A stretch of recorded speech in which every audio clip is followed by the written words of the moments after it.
Os que não morreram. Eu tinha 7 anos quando vi o meu pai chorar pela primeira vez. Ele acabava de receber uma carta dizendo que o nosso avô tinha falecido em Portugal. Ainda muito novos, os meus pais foram obrigados a exilar-se em Moçambique. Nunca conhecemos os parentes que residiam em Portugal. Mas a verdade é que o nosso avô sempre viveu em nossa casa, em Moçambique. Estava presente por via das histórias que nós, os filhos, escutávamos. Sentados na cabeceira da nossa cama, todas as noites, os meus pais faziam-nos viajar por terras e gentes distantes. Por isso, sem nunca o termos visto, o avô era um habitante da nossa casa. Nós sentíamos os seus passos, conhecíamos a sua voz, adivinhávamos os seus silêncios. No dia da triste notícia, pensei que era a minha vez de consolar o meu pai. Ele estava deitado na sua cama e nunca antes o tinha visto tão deitado. E também nunca antes aquela cama me parecia tão grande. Sentei-me ao seu lado e perguntei: pai, o avô morreu de verdade? E ele respondeu: o teu avô morreu lá, nesse outro lado. Aqui, ele permanece vivo. Não havendo ausência, não havia necessidade de luto. Simplesmente os nossos mortos esqueciam-se de sair da vida. No escuro da noite, nunca mais deixei de escutar os suaves passos do nosso avô. Como todos os exilados do meu pai, os meus pais fundaram uma família como se fosse uma pátria. Como todos os que vivem longe, eles inventavam memórias como se fossem barcos. Entoavam canções, recitavam poemas e criavam fábulas. O que me fascinava não era exatamente o conteúdo dessas histórias. Na realidade, não me recordo de nenhuma delas. O que posso esquecer, o que não posso esquecer, é do encantamento que elas produziram em mim. O que recordo é um momento sublime de ter o meu pai e a minha mãe inteiros só para mim. O que recordo é a paixão com que inventavam essas doces mentiras. E esse encantamento é onde regresso sempre que reescrevo. A casa onde nasci, a casa em que o meu pai chorou, a casa da minha infância, permanecem vivas dentro de mim. E é muito curioso como nos referimos à nossa casa de infância. Dizemos a minha casa, como se nela continuássemos morando a vida inteira. O que importa aqui dizer é o seguinte.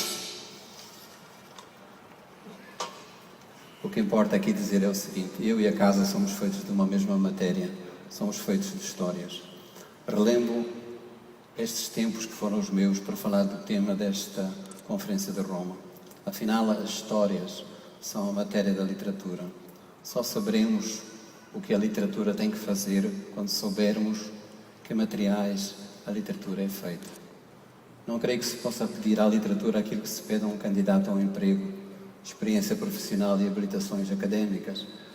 Talvez a literatura esteja à margem dessa funcionalidade. Talvez a literatura sejamos nós mesmos à procura dessa casa onde ninguém morre.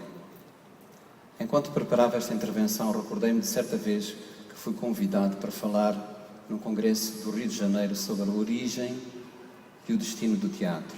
Fiquei em pânico. Eu não sou um dramaturgo, não tenho credenciais em artes cênicas.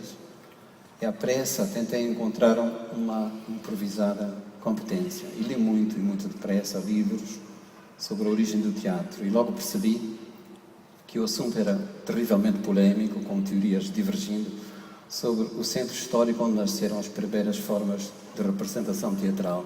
As teses iam desde Roma, a Grécia, a China, a Índia, a África ou o Japão.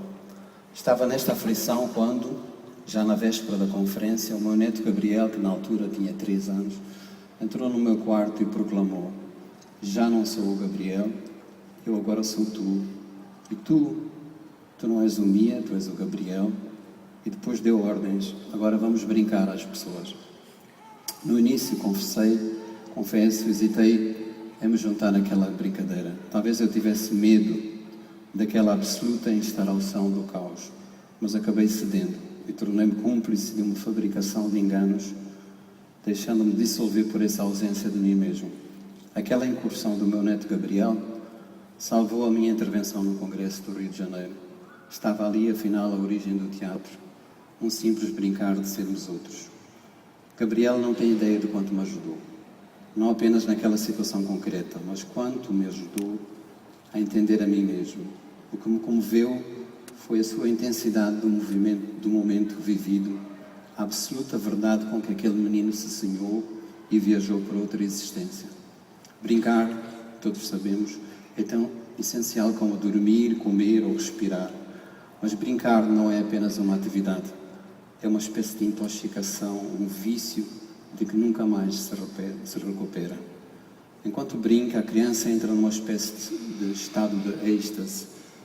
E este transe cria nela um primeiro doping. Este vício nasce dessa experiência de plenitude, de uma experiência que poderíamos chamar de contacto com o sagrado. É nessa vivência sem tamanho que começa a literatura. É aqui que começam todas as artes. A verdade é que nós, já adultos, continuamos fantasiando. A diferença é que estamos menos disponíveis para nos deixarmos possuir pela fantasia. A diferença é que já não ficamos encantados senão em momentos socialmente autorizados. Perdemos essa habilidade que não é apenas do Gabriel, meu neto, mas da nossa própria infância. Todos os meninos do mundo se inventam outros e transitam com a mesma facilidade para outras vidas. Todos são escritores sem escrita, contadores de uma história que estará sempre por contar. Todos estão trabalhando no sério tema deste festival, que é o que falta à literatura a fazer.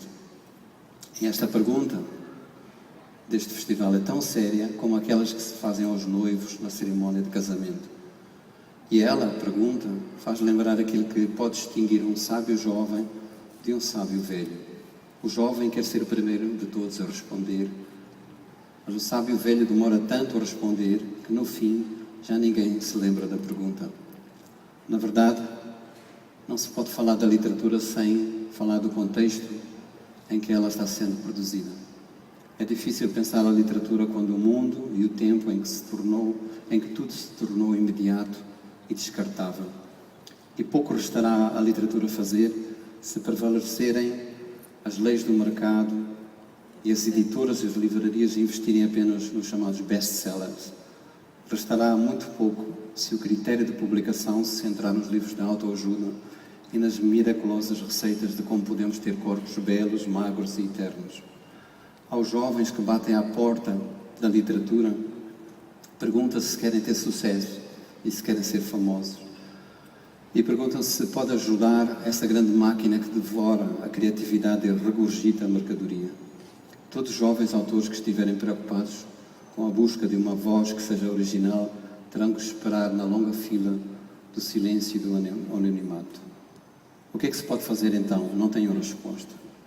Mas tenho uma declaração de fé e essa fé é maior que a minha própria esperança.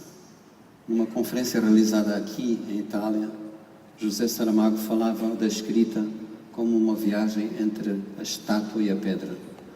Não importa que seja a estátua que se torne pedra ou que seja a pedra que é burilhada em estátua. A verdade é que a palavra do escritor oscila entre o escopro e o lento esculpir da água e do tempo. Haja, pois, esperança, haja tempo.